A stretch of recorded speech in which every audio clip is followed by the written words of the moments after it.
Howdy, folks. Welcome back to another episode of A Matter of Life and Death. I'm your host, Arizona Bell, and I'm very happy to be back. I know it's been a couple of weeks since I've dropped the podcast. It's been a really busy time for me, both with work and I'm in the middle of another big move. So details on that to come. But for now, I just thank you for your patience and know that I have not forgot about this podcast. I actually have lots of great conversations to share with you that are already recorded. So I'm just a bit busy right now, but I will be getting them out to you as soon as I possibly can. And so I'm really excited for this episode today because it's all about the dream world. And I don't know about y'all, but my dream world has been out of control the past few months specifically, and then even this year in general. And I've come after doing so much research about the dream world and after my conversation with Holly that I'm about to share with you, I think I'm starting to understand like why that might be, why it's might be amped up, because I know it's not just amped up for me. I've talked to others, it's amped up, and I'm sure for many of you. And I think, the dream world is where we process a lot of what we experience in our day-to-day life. It's this place where we are, replenished and restored and rejuvenated, and where we, process and learn things. And well, there's a lot to freaking process right now, right? I mean, we are just going through so much collectively and personally. And so it makes sense that our dreams are heightened right now, and things like dream visits from our loved ones in spirit are happening more and more, for me and for many people that I've talked to. And so, it makes sense. And it's on trend right now to talk about dreams, probably because we are all really experiencing the dream world right now. So I'm really excited to have this conversation today. And I have the perfect guest on to talk about all of this with. So my guest today is Holly Emmerson, and Holly is the perfect person to discuss all things dream world with because she is a dream oracle, which is as cool as it sounds, basically. Holly has the unique ability to channel messages from spirit while in the dream world. So she lives and breathes this stuff and sleeps this stuff, literally. So she's just the perfect person to dive into this a little bit deeper with. We're going to do that. We're just going to get right into it. Before we do, I just want to really briefly set the mood a little bit with a quote that I found the other day when I was researching for this episode. And it just kind of stuck with me. And I think it sums things up well and sets the mood for what we're about to get into. So I'm going to read it and then we'll bring on Holly. This quote is from the author Kilroy J. Oldster, and it goes like this. All mammals dream. All mammals share the same neural structures that are important in sleeping and dreaming. If a person loses the ability to dream, they will die. Entering into a restorative dream world, our cells replenish themselves. In our dreams, we can engage in play acting without undertaking actual risks. Dreaming is an aesthetic activity, a creative act of communing with oneself in code. Dreams allow for the rehearsal of our participation in nerve-wracking scenarios. Dreaming enables a person to simulate reality in order to better prepare for real-life threats. The Platonic dualism of physical courage and spiritual courage can try out roles in our dreams. The dream world allows us to explore acrobatic thrills and confront our personal house of horrors. Ministering dreams allow lingering anxieties to take form of objects and images of other people, aiding us in confronting our fears, play acted in nighttime theater with morning courage. Without lifelike dreams, we would never encounter difficulties dealing with exterior reality. Dreams assist human beings in emotionally processing latent suspicions, doubts, uncertainties, and unrequited desires.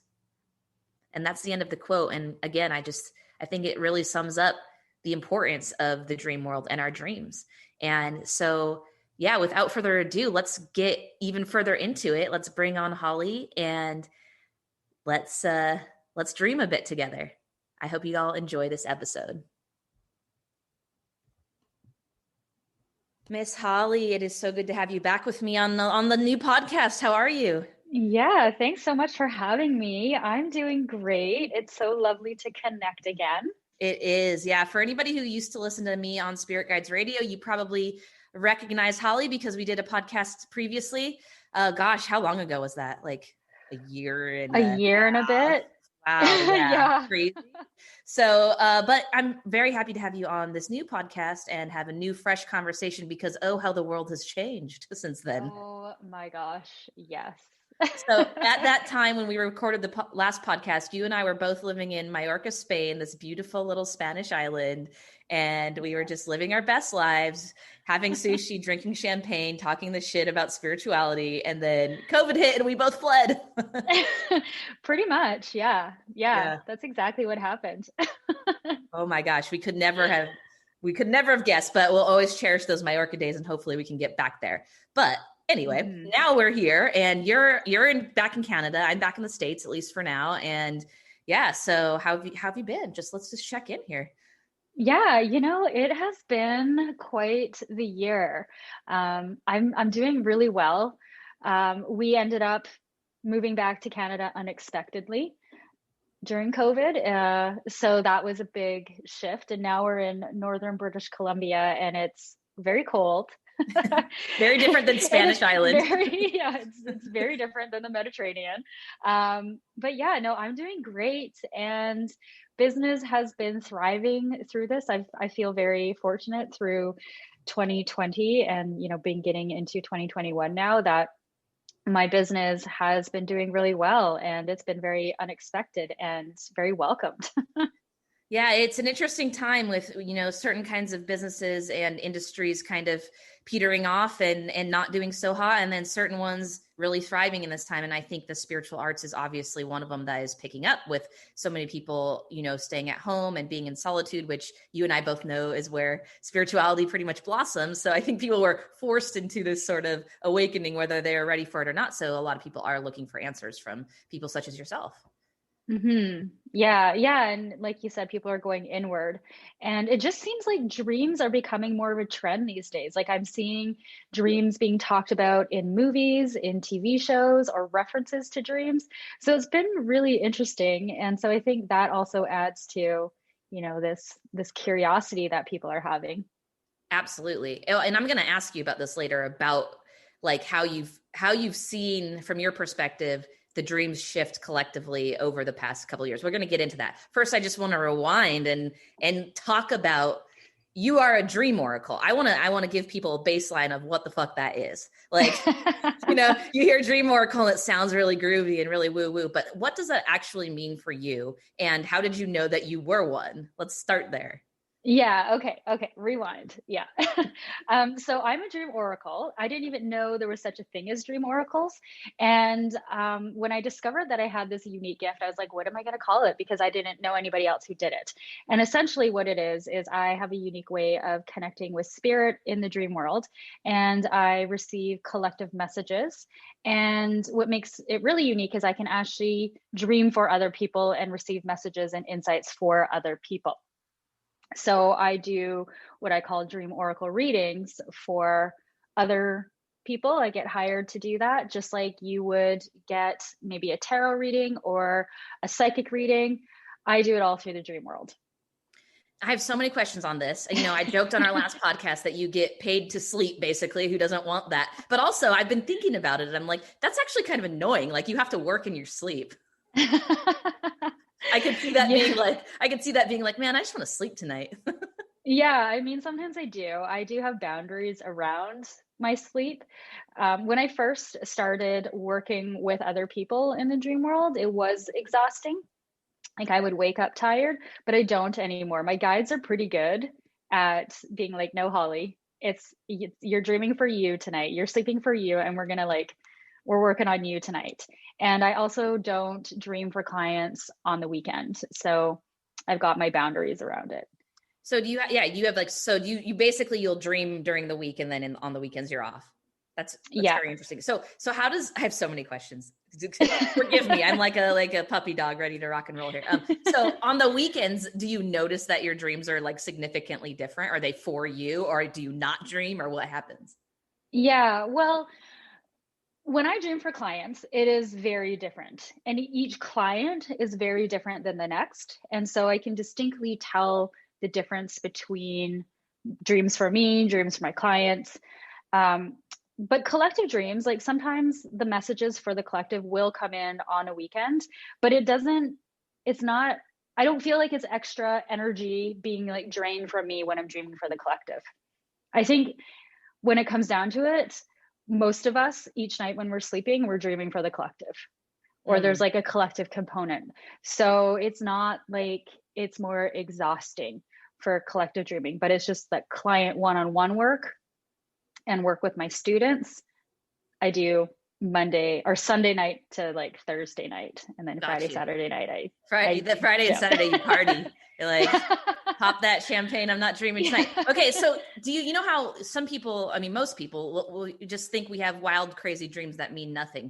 Does that still happen to you? And are you able to like know the difference and discern easily now? Like, oh, that was just a weird dream, or does every dream mean something? That's a great question, because we do have what I call brain dumping dreams. And that's when our brain is just processing what our day-to-day conscious mind couldn't process. We do process in the dream world. So that is a thing that we do. And so oftentimes those will just be like crazy, whatever. And I will sometimes, what I call like, kind of throw away the dream. Like I won't analyze it. I won't spend too much time trying to figure out what it is. I'll just let that be. But then there's other dreams where it will wake me up, and I'll like record my dream on my voice recorder in the middle of the night because it was a message. And so oftentimes when those come through, I will wake up. Yeah, that makes sense. I like the idea of dream dumping. It's just like you have to get it out. There's too much in that noggin. Yeah. There is like, I'm not a big like buy-in with like the psychological dream analysis of things, but there's some components of it that are true, that do resonate. Like our brain does detoxify when we sleep, and our brain does process all these ads and images and messages that's constantly being flown at us. We do process that in our sleep. But then there's like the spiritual component of our dreams that I want to bring more to light, is like dreaming can be and is a spiritual tool for awakening. And so there is that aspect of what we're doing when we're sleeping. Absolutely. 100%. And I feel like, I mean, at least for me personally, on my own spiritual awakening, I think that that's naturally been something that I've realized, like, like it used to just be like, oh, wow, that was a crazy dream. That was so vivid. I can't get it out of my head, and then just discard it. But as I've gone on my spiritual journey, I've been like, that was symbolic, or that made me feel like this, or I should reach out to that friend that I just dreamt about and XYZ. And more often than not, it turns out to be something important and something that, I needed to download basically. Yeah, you bring up a good point, because it's those dreams that are a great place to start. When a dream like catches your attention in a different way than the brain dumping dreams, or, like you say, you dream about somebody and you're like intuitively feeling like I need to reach out to that person and, or dive into what was this dream all about. Those are great dreams to start with. Mm-hmm. Definitely. Okay. So you say that, when you kind of, woke up to the fact that you had this unique ability, you didn't really know what to do or where to look or what to call yourself. And I know you have trained since then. And I know that on your website, it says that in ancient times, dream oracles were much more common, but nowadays it's kind of a forgotten art. So how did you kind of navigate, being like, what is this? How am I going to practice and train on this? Like, what was your process? Did you go to dream school, Yeah. So basically, long story short, is my gifts really awoken when I was in Egypt. I did a sacred site tour with my teacher in Egypt, and that's when things just really awoken for me in the dream world in a much more conscious way. And so before I went to Egypt, I was working with my teacher, and she would explain that before we would have like our one-on-one Skype session, she would be working with me in the dream world. And I was just like, okay, I don't know what you're talking about. That sounds crazy. I don't know if I believe it, but like, okay. She's like, you're probably not going to remember. And I was just like open to it.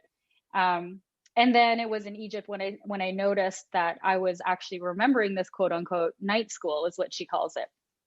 And so I learned about oracles when I was in Egypt.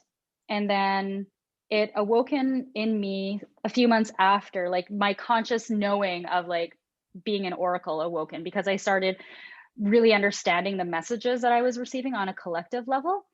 And I started working with my teacher because I approached her and I was like, you didn't tell me that I was an oracle. She just kind of let me figure it out on my own. And then we started actively, consciously working on my gifts as a dream oracle, as well as in night school in dream time, in the dream world, we work together. So that's sort of where my training is. And I also do feel that it's something that's like been activated in me, if that makes sense. Mm-hmm. So the history of my soul from past lives as an oracle in Egypt, as an oracle of Delphi, that's all like coming up. And it's odd because sometimes I'll just be talking to somebody and I just know stuff about dreams, or it just clicks, and there's this knowledge that is just there that I didn't consciously know was there before. Yep. Does that make sense? It totally makes sense. Yeah. And I love that your teacher let you figure it out yourself. I feel like the best teachers do that. They'll guide you, but but they're like, oh, you finally got it. Good student. Yeah. They're like, you finally figured it out. Yeah, when we were in Egypt, she was like, oh, Holly, there was these oracles that da da da da da. She didn't say that I was one, but she like told me these stories of basically past lives that I had, not telling me that it was a past life until I figured it out after. Yeah, I was gonna say it seems clear, like even just listening to your story, that being in Egypt, like you had past lives in Egypt, obviously, like, and that was an activation for you. That's very cool. Yeah. When she offered that retreat, I was like, I need to go. I can't not go. You just knew it in your soul that you have to go. It's interesting how we're drawn to those places, that can only really be described. I mean, I'm sure there's logical explanations, but on a spiritual level, like, it's like, oh yeah, you've lived past lives there for sure. Yeah. I remember being a child, actually. Maybe it was like grade 1 or something, and learning about the pyramids and seeing pictures of them in school. And I was just like, oh my God, like I felt a pull, I felt a draw, and I was like, I need to go there. Some point in this life, like I need to go. I don't know why, but I was just like so moved by Egypt at such a young age.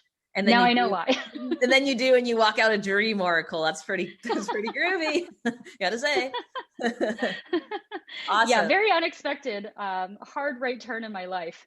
Right, exactly. And now you're offering, your own oracle school. And so obviously this is something that's becoming more and more popular again, I would think, because, with people like you, and I know that people are signing up for your courses and things like that. So how do like, what kind of people does your course attract? Like, how do people know that that's for them, or that's something they want to explore? Are these people that are just like having prophetic dreams all the time and they want to hone those skills, or? I mean, there are people, like there are students of mine that do have prophetic dreams, but primarily it's people who are dream curious. So I say that my dream oracle school is for two types of people. They're for people who are first either dream curious and want to explore their dreams, and they know that there's messages, but they want to start learning their own personal dream language so they can decode and understand them and connect with spirit more in the dream world. And then the second type of person is people who are people who have like this feeling inside that they might be a dream oracle too. So you don't have to be a dream oracle to take the school. It's just starts as someone who is dream curious, and then if you're feeling like, okay, I think I might be able to actually do readings and connect with other people and get messages for other people in the dream world, then there's another avenue that I like, a practicum that I do for those students. I see. That's very cool, because I'm sure a lot of people are dream curious. I mean, like you said, it is a hot topic right now. Even, we're doing some things on Clubhouse, and all the rooms that are like dream related, it always seems like people are like, oh, let's do that. Let's do that. They're always, hopping. So yeah, I think people are just really interested in that right now. Yeah. It's interesting how people are waking up to the power of their dreams. And it's almost like it's become a topic that is not so crazy to discuss anymore. You know, dreams before, people would say like, oh, it's just a dream, it's just a dream, and you'd like just kind of throw it away. But now people are like, oh, what did you dream? Like, what does it mean? And people are curious now. And it's like there's this shift in a general like acceptance that, you know, perhaps our dreams, there's more to our dreams than what we've been led to believe. Absolutely. Yeah. I mean, I think in general, it's just a symptom of a mass awakening, basically, which Hmm. is awesome. Hmm. Now, speaking of dreams, I want to talk about like recurring dreams, because obviously people have recurring dreams, and those are the dreams that stick with people the most, and they can vary from anything really, but there's just specific dreams. Like people are like, oh, I have the same dream every time and someone's chasing me, or I have the same dream every time and my teeth are falling out, or those are the popular ones, but people have unique recurring dreams. So what's the deal with recurring dreams on a subconscious level, would you say? Well, there's a few different possibilities. Well, probably more than a few, really. We're all very unique individuals. But oftentimes they are tied to lessons that we need to learn or overcome or grow through, or areas of our life that we need healing in and or haven't addressed. So oftentimes that's what I have found they mean. Mm, that would make sense. That's why they keep popping up. Yeah, yeah, and they're really tricky because they're tricky for the individual to unpack and decode because they are tied to these big life lessons, and oftentimes those big life lessons are things that that's hard for us to see or maybe unwilling to see. And so trying to decode your own recurring dream can be quite challenging. Mm, yeah. Well, and it's kind of like it's hard to see when you're in it, right? Like anything Exactly. else. Like anything else. Exactly. So It's with like you, when you're a hot mess in your life, your friends can see why you're oh, a hot mess, but you can't see it. It's the so, same with like recurring dreams. so blind. We're always Yeah. so blind to our own hot Yeah. mess. It's like so obvious, but it's not obvious to you. Absolutely. Okay, so like I've heard you say before that everybody has their own dream language. So let's talk a little bit about what that means, as far as having your own dream language, and then how you work with that when you're helping other people interpret it. Because if everybody has their own dream language, it must be kind of difficult to always, to get it. I don't know, to know Mhm. all of those different languages, I guess. So let's talk a little bit about the whole dream language thing. Yeah, so I do believe that we have our own dream language. I think that there are certain things that we dream that do have similar symbolism, like earth or fire or water, things like that. I think those are more general and more likely that it will represent the same thing for me and you and other people versus smaller symbols or the nuances of relationships. So when they show up in your dream, they might mean something different to you than they would to me. And so you do have to look at dreams from how you interpret or feel about the symbols and relationships showing up because you have your own experiences that other people don't have. So, for example, a dog. If there's like a dog in a dream and you are terrified of dogs, that dream could mean something entirely different than somebody who's a complete dog lover. Mm-hmm. So that's why, you know, I can't with 100% accuracy interpret somebody else's dream. Mm-hmm. You know, there's like intuitive impulses that I receive that can help me help somebody interpret their dream. And there's certain questions that I can ask to like dig and dive and uncover what that dream means. So it's like a dialogue that happens when I do dream interpretations with somebody else versus like, okay, well, let's just open up this textbook and be like, okay, you dreamt about a scorpion. And so this means this, and you Right. dreamt about this, a snake. And so this means this, it's not as like black and white as that. Absolutely. Just like with normal conversation, nuance is so important. And so Mhm. I can see how that completely applies to the language of dreams. And it's cool that you take the time to have that conversation rather than just, yeah, like you say, like open up the book and, you know, here's what they wrote in 1980 about scorpions or whatever. Yeah, exactly. You know, those old dream books. Um, Yeah. so, but on that note, okay, I remember, I can't get this out of my head the other day, you know, or whatever, that couple weeks ago, you told me that your top YouTube video with the most views is the one about teeth falling out. Yeah. Why so popular? I mean, who hasn't had a dream about their teeth falling out? So let's talk about Yeah. that, and what the fuck does it actually mean? Yeah, I know. I get a lot of people messaging me and being like, "Oh my gosh, my teeth fell out of my dream. Does that mean my mom's gonna die or I'm gonna die or death or something?" And I'm always like, "No, no, no, no, no." So I personally believe that the overarching spiritual message around teeth falling out is around processing and digesting emotions or experiences that someone is having or needs to release and transform and alchemize in their life. It's like, what are you not willing to digest or process, or what is, yeah, what are you not, what are you holding on to? What is like living within you and digesting you versus you digesting it? So that makes sense why it's so popular of a dream. Because that's Yeah, I basically think what we so. do. We just like avoid and repress and try not to process anything, basically.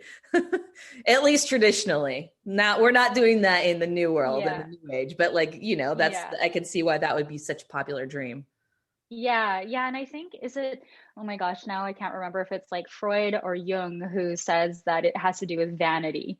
You Mm, know, there might be some truth to that because our teeth and our smile is so connected to how we visually present ourselves to the world. So, mm, you know, I think maybe there's some truth in that, but I think it has more to do with like, you know, right. what is eating you or what are you not eating, and as far as like a emotional digestion, not Interesting. like a carrot or food Right, exactly. aspect. It's Yeah. it's interesting too because the teeth, for me anyway, the teeth falling out dreams, it's like I wake up and I believe that they're true. I'm like, oh man, lost a tooth last night. Like I think it's true, you know, and then I'm like, oh no, it's all good. But it's crazy Yeah. how real it feels. It's like, no, I felt that tooth come out. Yeah, I know sensations and dreams are so fascinating. Mm. Like feeling like the visceral feeling, like you remember what it feels like to have that tooth fall out. Well, like I had a dream once where I was coughing in my dream and then I woke up coughing. Or like laughing or crying. Yeah, for me it was annoyingly Mhm. coughing, but yeah, I would Yeah, love to wake up yeah, laughing. But yeah, I'm sure all of those things happen. yeah, That's just crazy. Like that it carries yeah. over, you know? Yeah, and you know, when you have dreams like that, I find them to be highly healing dreams, actually. So whatever you were like coughing, like it was like actually you're expelling something. And Hmm. like to wake up coughing is just like what were you processing?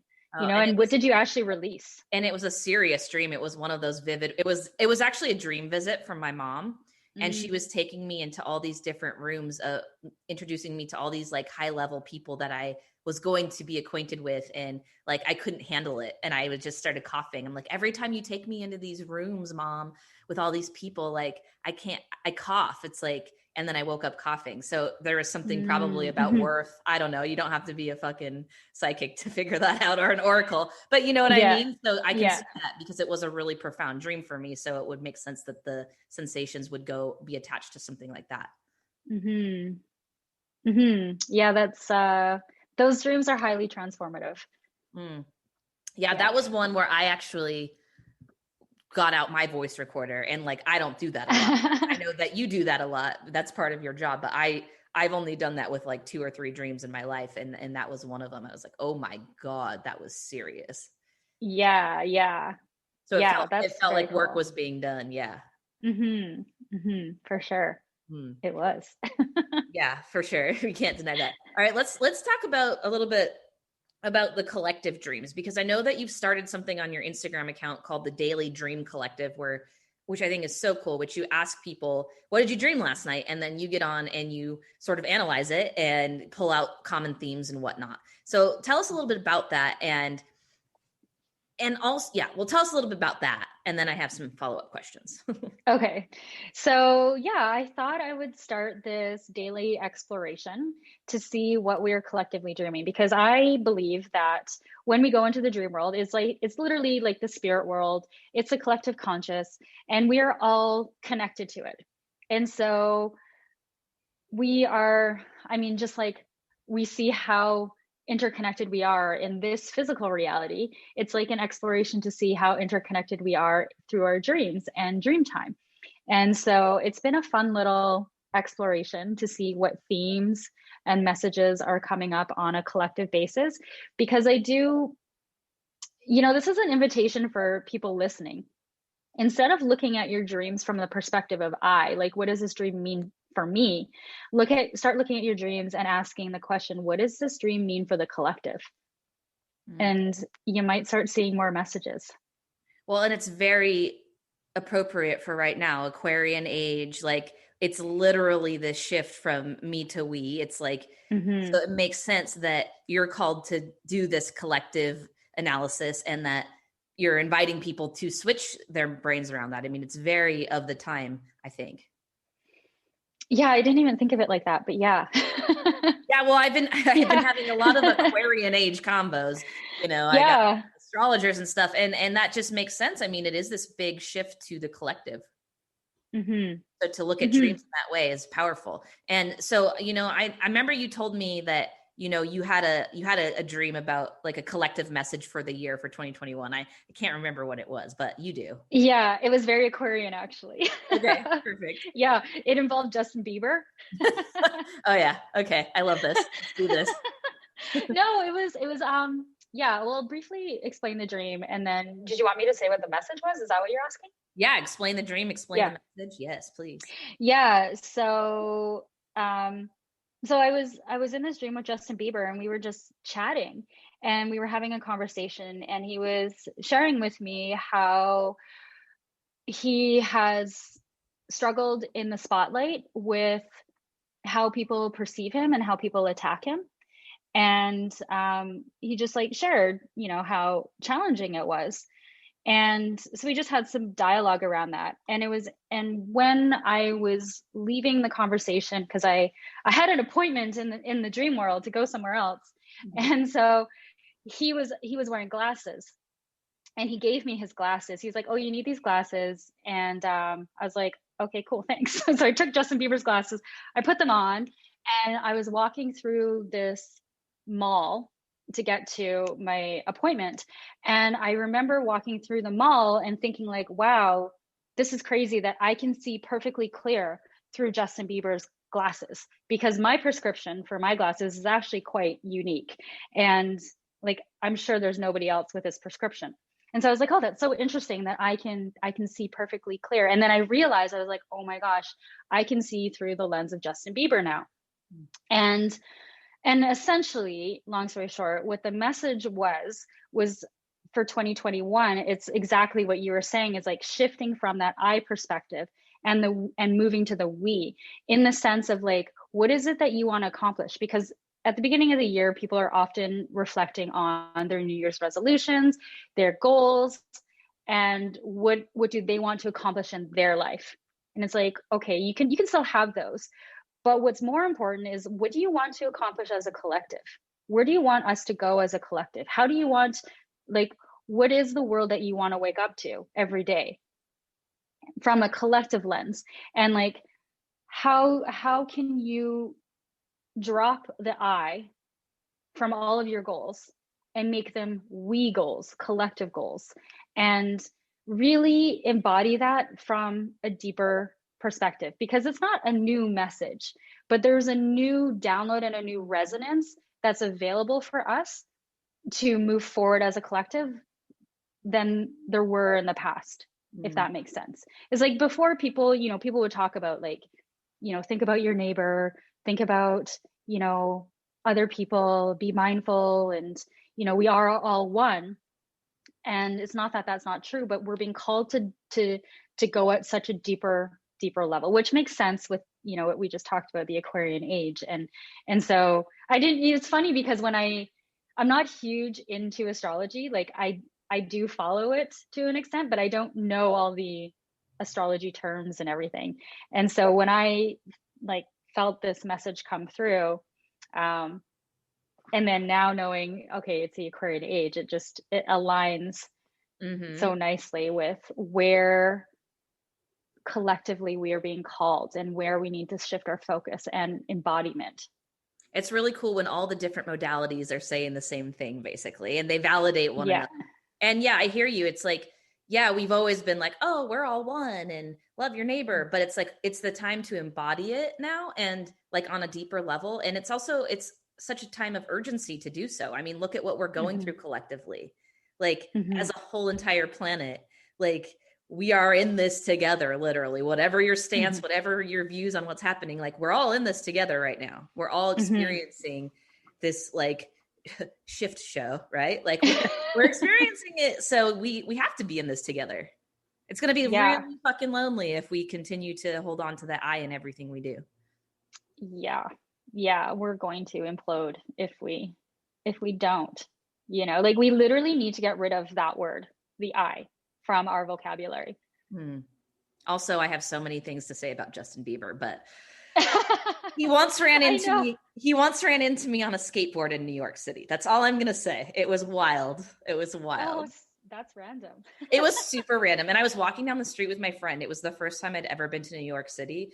And I was like, they have all those little like booths where people are selling all their shit on the streets and Times Square and all that. And I was like walking by this booth and like they had all these like frames of celebrities on the thing. And I was literally looking at one of Justin Bieber and I was like, that's odd. And then people all around me kept like screaming, Justin Bieber. And I was like, it's just a picture. Like, what the hell? Like, chill. And then all of a sudden I got pushed, and Justin Bieber freaking skateboarded by me. His bodyguard was like, it was crazy. I was like, all right, what's going on here, Bieber?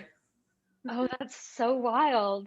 I know. Anyway, I've never dreamt about him though. So Yeah, yeah, I know. It was like such a random dream. I remember waking up, I was like, okay, Justin Bieber. totally. And another thing I want to say about like your dream collective, I was just watching your analysis today, and you'd said that you had multiple dreams come through about COVID. People dreaming about COVID. I've heard people dreaming about COVID, and I would imagine that the dreams range the gamut, probably a lot to do about what people think about it and what their experience is with it. But I thought your analysis was really great, like basically saying like even the dream language is different around COVID. And so people are having these different experiences around COVID, and it just like applies back to real life. Like, be compassionate with people, basically. Think of it from the we perspective, because just because COVID hasn't affected me in the same way it's affected you, or maybe I think it's a complete crock of shit and maybe you don't, and maybe everybody has different perspectives, right? But having compassion for those different perspectives essentially was your message, and I really love that, because that's basically what I'm all about, is having these nuanced conversations and uniting. Just because we think differently or we're having different experiences, we can unite. We can still respect each other. 100%. And allow other people to have their experience. You don't need to go into situations or conversations trying to convince people of your experience or ideas around it. And it's just like, understanding and just listening to what other people are experiencing. I think that goes a lot further than, trying to prove your experience to someone else. Yeah. And again, these are not new ideas. They're Mm-hmm. just, we're being tested on them right now. Yeah. It's like really everything is just showing up. Right. Coming up, showing up, yeah. And it's like, it's been interesting for me. I'd be interested to hear your perspective, but it's been interesting for me to watch the spiritual world during this time, because before this time, we were talking a lot of game about spirituality. We were talking a big game, all of us influencers. But with this past, year and a half now are coming on, like, it's really become about who's embodying what they've been talking about, and if you're not, it's time to do so. It's time to actually do that. Mm-hmm. Yeah, definitely. I agree. Yeah, it's been interesting to watch. So it's like the time is now. So it doesn't blow my mind that that's being reflected in the dream world as well, Yeah. Yeah, 100%. Yeah, Yeah. it's fascinating times, and no, you're right.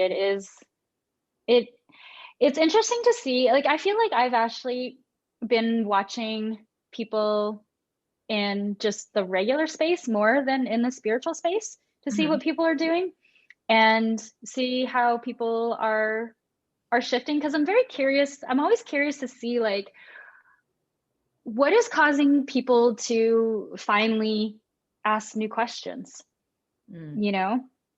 And and people not in the spiritual space is what I'm talking about. So I have a lot of friends who are not in the spiritual space. I'm like this anomaly in like my friend group. Right. And so it's been interesting to watch some of them expand and some of them just, do their thing, and just how that is reflecting Mhm. in the collective on like a greater scale, but like my own little micro universe with my friends and how it's like, Totally. The microcosm permeating is the outer. macrocosm, and it's very interesting to watch. Yeah. Like that. Yeah. Yeah. It's like, what is that more, for lack of a better word, like breaking point that drives somebody to ask different or deeper questions? That's definitely been like a great sociological observation to witness right now. Hmm. Yeah. And people's Yeah. And thresholds are just different. yeah. Yeah. Yeah. 100%. It's All right. 100%. And it's also interesting to see people like hold on to their Yeah. beliefs too. Like white knuckle, like white Totally. knuckling it, like not only to their beliefs, but also to like just the old way. The world. Yeah. The Yeah. ideas of the world. Yeah. Yeah. Yeah. It's It's like, really oh man, fascinating. we're not in that world anymore. It's a free fall. Yeah. Yeah. Well, it's like that, what we resist persists, so it's like, yeah, the world is changing. You can resist it, but it's going to be a struggle if and that's been a big lesson for me. It's like, all right, we're just going on this ride. Like we're on the wave. You can't get off the wave right now. Yeah. Yeah. You're on it. You're on it. You're So on it. Okay. So Holly, what would you say to people out there that are listening that are like, I never dream? Like, what's wrong with me? Because there are people out there that say that and feel that, and want to maybe dream, want to remember their dreams. yeah. Well, I just actually discovered a new little trick that I learned from some other people. So I will talk about that in a sec. I will spill the beans on what people can do. But ultimately, we do all dream. And so I think the big thing is trusting the process. It's just, you just might not remember that you dream, but trusting in the sense that your soul is doing what your soul needs to do and receiving the healing and the guidance and the insights on a subconscious level, even if you're not consciously remembering it. Mm. Um, it's the same with people who don't understand what their dream messages are, but they know they dream. It's still like just trusting the process. And it is also like a muscle, remembering your dreams. So having a dream journal is super helpful so you can jot things down, because it is like the muscle is like learning to pull from the dream world into this conscious reality. So that is a muscle that you can practice just like working out at a gym. So you will get better at it that way. But what I wanted to say was that I've recently discovered that vitamin B seems to help. I have no idea the science behind it. Somebody had just mentioned this in like a recent Zoom that I was on. I was like, oh, that's interesting. I'm gonna try it. Like I remember I dream like 5 dreams a night. I remember my dreams, but I was like, I'm still like, how might this shift my dreams? And then I noticed that my dreams did shift. Like I was able to recall more and more detail than I already was. And so I actually experimented with my husband because Interesting. he's one of those non-dreamers. He'll have a dream like once every few months. And so I was like, okay, this is the perfect person to experiment this on. So I asked him, I was like, do you want to do this? And he is like all for it. So he started taking B6, and he's been dreaming every night and remembering his dreams for Wow. like a That's couple huge. weeks now. Yeah, so that's what I say to the non-dreamers is get yourself some B6 and see what happens. I feel like vitamin B is like good for everything. Is vitamin B the one? I feel like I have some friends that are like, if we go out drinking, they'll be like, take some vitamin B. Like it'll help your hangover, like Uh, kind of a thing. oh, I have no idea. I mean, listen, I don't know anything either, and I haven't Yeah. gone out drinking in a while, but I've heard that vitamin B is basically just like this. I mean, you guys, we are not doctors. Do not, Yeah. Yeah. please Yeah. don't. Yeah. Like, Consult a medical professional. yeah, exactly. Give that little waiver right there. But no, anyway. Okay, vitamin B6. Okay, good to know. Yeah. Yeah. Because you have all of the like woo tips, like journal and Yeah. I mean, there's also like herbs and stuff right. that you can take. I mean, that's like a whole other conversation, and crystals and things like that. But if you want, I just came across that one recently, so I'm sharing it now. That's great. It worked Yeah. on my husband. I've heard of, yeah, well, that's like you've seen it firsthand, so you can speak to it. Yeah, I've heard like people sleeping with crystals under their pillow and stuff like that. Yeah, I Like, do that. do you? I do, but I do it like I have one crystal that is like my power crystal. And so it came to Egypt with me, it comes on all my retreats with me, gets all charged up, and so I'll sleep with that under my pillow. But it's on, yeah. Yeah. I I don't know have what one, else to I have say. one power crystal too. Like I don't even have a lot of crystals, but there's one that this shaman who's turned out to be one of my best friends gave me, like on this powerful like vortex retreat in Sedona, and like she gave it specifically to me, and it's like every one of my spiritual friends I've shown it to is like, what is that? So like it's like always with me on my computer, like I take it with me everywhere I go. I've moved Yeah. the world a lot, so I feel that. Yeah, so it's like Yeah. Yeah. about like, oh, that crystal is good for dreaming. It's just like, that's my crystal. Yeah. Yeah. I mean, there are dreaming crystals that you can use too that can help. Um, yeah. But I also just say work with what resonates with you. Mm. As with Yeah, anything, if exactly. I feel like in the spiritual world, it's like there's so many modalities out there, and you don't have to do them all. Like work with what's calling you, basically. Yeah, I know, because I think if you start working with too many things, it actually just like takes you out of it. Hmm. If you've got crystals under your pillow, if you're drinking herbal teas, if you're taking tinctures, if you're taking B6, if you're got a grid, if you've got like what else is there? If you're Because yeah, and it's then just you're like, oh shoot, I forgot about my altar today, and then you feel guilty, you know? yeah, yeah, like I'm a big believer in less is more. Yeah. I don't want to be um like I don't want to train my brain to think that these gifts only work if I've got my crystal or if I've got this or that. I think it's powerful to know different tools and different modalities and experiment with them, but then also like let them go and strengthen your tool, your vessel. Yeah, absolutely. Okay, with that said, what do you have one that's like something that you really like and you really resonate with, like as far as a modality or a tool or anything like that? It's simple. It's intention. Mm, the I'm a big power intention of, person. The power of intention. Yeah. love that. Mm, yeah. I swear that's up there. Like for me, I'm a prayer and meditation person, and I feel like Hmm. intention goes in well with that. But yeah, sometimes it's just like back to basics. And whenever I'm on podcasts, like people like to ask me like, "Oh, what kind of?" And I'm like, "Oh man, I am so simple. I am like prayer and meditation, gratitude, and like that's my jam." Yeah. Yeah. Gratitude is a huge one for sure.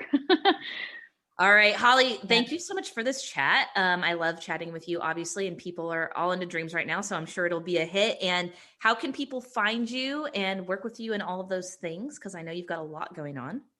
Yeah, come hang out with me on Instagram. I'm at Dream Oracle Holly on Instagram. Come hang out with me in some rooms in Clubhouse. I'm at Dream Oracle there. And my website is just hollyemerson.com. Last name has two M's, not one. And yeah, just come hang out. Yeah, go check Holly out. That's good thinking to snag that Dream Oracle handle on Clubhouse, because that's gonna blow up for sure. Yeah, at first I was just going as Holly Emerson, and then I was like, no, you know what? If I see somebody with Dream Oracle, my ego side is gonna be like, no, I want that. Right? You're like, just get it now. Cool. All right. Yeah. Well, Holly, thank you so much for spending the time with me. And we'll everybody go check out Holly, and we'll catch y'all on the flip side. And that's a wrap, everyone. Stay tuned for new episodes of A Matter of Life and Death with me, Arizona Belle, dropping each Wednesday to help you get over the hump. In the meantime, if you're digging the show, please consider leaving a sparkling review on iTunes so other like-minded friends can find the show easier. And I will catch you on the flip side.